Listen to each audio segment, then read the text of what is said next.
তো প্ল্যাটিলেটের গায়ে অসংখ্য গ্রোথ ফ্যাক্টর থাকে, সেটি কিন্তু যদি আমরা এখানে মেশিন দিয়ে আল্ট্রাসাউন্ড বা কম্পিউটারাইজড একটা ইনজেকশন দিয়ে আমরা এই কাদের ভেতরে দিয়ে দিতে পারি, যে ক্যাপসুলটার ভেতরে আমরা ঢুকিয়ে দিতে পারি, তখন এই ক্যাপসুলের যে লিগামেন্টস গুলো আছে এগুলো আস্তে আস্তে আস্তে আস্তে আস্তে রিজেনারেশন হয়।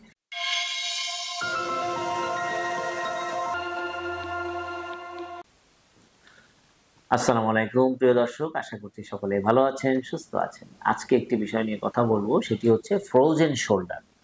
ফ্রোজেন শোল্ডারটা অনেকেই আমাদের কাছে আসেন তার কাঁধে ব্যথার সমস্যা নিয়ে।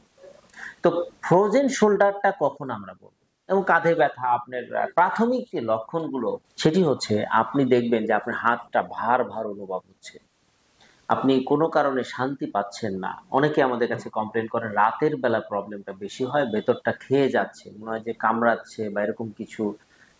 মানে আপনি শান্তি পাচ্ছেন না, কোনো এক পাশে ডান পাশে ঘুমালেন তখন যেরকম, আবার ওই পাশে ঘুমালে আরেক সমস্যা। তো এই প্রবলেমগুলো খুবই প্রাথমিক প্রবলেম ফ্রোজেন শোল্ডারের। আহ, যদি শুরুতেই আরেকবার বলি যে আসলে ফ্রোজেন শোল্ডারটা মূলত আসলে অনেকের ক্ষেত্রে হয়, যেমন ডায়াবেটিসে যারা আক্রান্ত, থাইরয়েডের সমস্যা যারা আক্রান্ত, এবং এছাড়াও মানে অন্য রোগ নাই, তারপর অনেক সময় কাঁধে যারা আঘাত পেয়েছেন কোনো কারণে, হঠাৎ করে সাডেন কোনো আঘাত পেয়েছেন, পরবর্তীতে দেখা যায় 2 মাস বা 6 মাস পরে এই ফ্রোজেন শোল্ডারের প্রবলেমটি হতে পারে।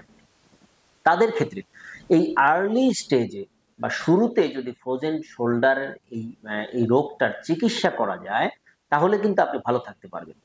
এবং এটাকে আমরা যদি একটু সহজ ভাষায় বলি, ফ্রোজেন শোল্ডারটা মূলত এই হাতটা, আপনার এই হাতটা যখন এই কাঁধের সাথে সংযুক্ত হয় তখন এভাবে একটা ক্যাপ থাকে, ক্যাপসুলের মধ্যে হাতটা, তখন হাতটা খুব নাড়াচাড়া থাকে, মোবাইল থাকে, এটি খুব স্বাভাবিক, একটু স্বাভাবিক এটা মোবাইলটা থাকে। কিন্তু যখনই এই যে যে ক্যাপসুলের যে লিগামেন্টস গুলো এগুলো ডিজেনারেশন হয়, এগুলো রাবারি কনসিস্টেন্সি কমে যায়, তখন এগুলো কিন্তু খামচি মেরে ধরে থাকে, কিন্তু এটি কিন্তু আস্তে আস্তে এরকম সরতে দেয় না, লেগে যায়।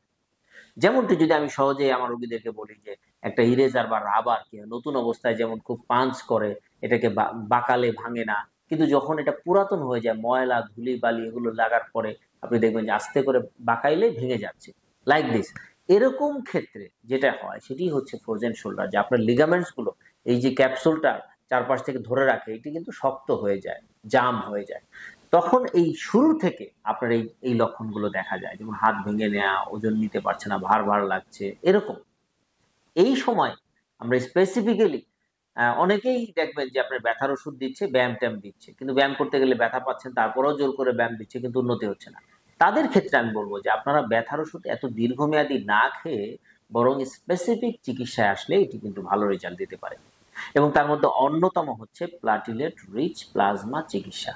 সেটি কি? সেটি হচ্ছে আপনার শরীর থেকে আমরা ব্লাড নিব, ব্লাড নিয়ে এটাকে সেন্ট্রিফিউজ করে একটা সাদা অংশ বের করবো যেটা প্লাটিলেট রিচ থাকে। তো প্লাটিলেটের গায়ে অসংখ্য গ্রোথ ফ্যাক্টর থাকে, সেটি কিন্তু যদি আমরা এখানে মেশিন দিয়ে আল্ট্রাসাউন্ড বা কম্পিউটারাইজড একটা ইনজেকশন দিয়ে আমরা এই কাদের ভেতরে দিয়ে দিতে পারি, যে ক্যাপসুলটার ভেতরে আমরা ঢুকিয়ে দিতে পারি, তখন এই ক্যাপসুলের যে লিগামেন্টস গুলো আছে এগুলো আস্তে আস্তে আস্তে আস্তে আস্তে রিজেনারেশন হয়, তার মানে আগের অবস্থায় ফিরে যায়। তাহলে আমরা বলবো যে এটি মূল কারণের চিকিৎসাটা আগে করা দরকার যদি আপনি শুরুতে আসেন।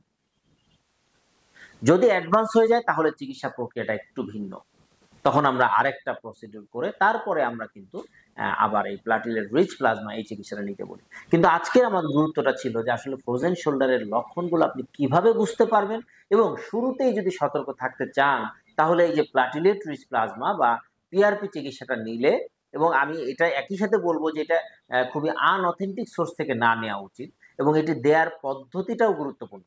কারণ আপনি যদি আন্দাজে একটা জিনিস, এত গুরুত্বপূর্ণ একটা জিনিস আপনি তৈরি করার পরে আন্দাজে দিয়ে দিলেন, দেখলেন না কিছু, তাহলে এটা কিন্তু ইফেক্টিভ হবে না।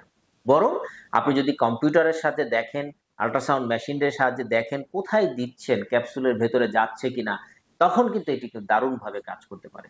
তো প্রিয় দর্শক, আমার সকলের প্রতি অনুরোধ থাকবে, যাদের এই লক্ষণগুলো আছে, হালকা হাত ভার ভার হয়ে গেছে, ব্যথাটা একেবারে ধরে আসে, অস্বস্তি রকমের, দাঁতের বেলা ব্যথা বেশি হয়, এরকম যখন প্রবলেম গুলো হবে আপনারা দ্রুত ব্যথা বিশেষজ্ঞের কাছে যাবেন এবং তাদের কাছে এটার চিকিৎসা সম্বন্ধে জানবেন এবং সঠিক চিকিৎসাটি গ্রহণ করবেন, এই আশা রেখে শেষ করছি। আসসালামু আলাইকুম।